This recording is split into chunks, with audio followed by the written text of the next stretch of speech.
Kapag nasa tracking mission kayo, may mga panahon na kailangan nyo mag-drawing ng mga mapa o minsan mga tao.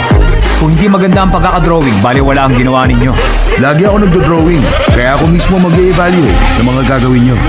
Sa araw na to, gusto ko mag-drawing kayo ng mga tao.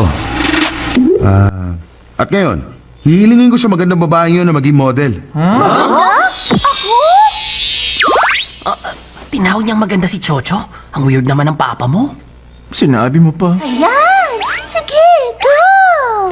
Teka, para saan po ba to? Pasensya na. Magsawa kayo! Nagkataon lang talaga ang lahat. Matagal nang hinihiling ni Shino na gawin ko to.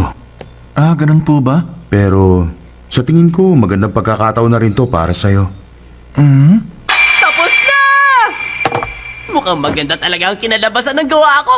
Patingin nga. Gaya ng inaasahan ko, matindi ka nga talaga. 소리가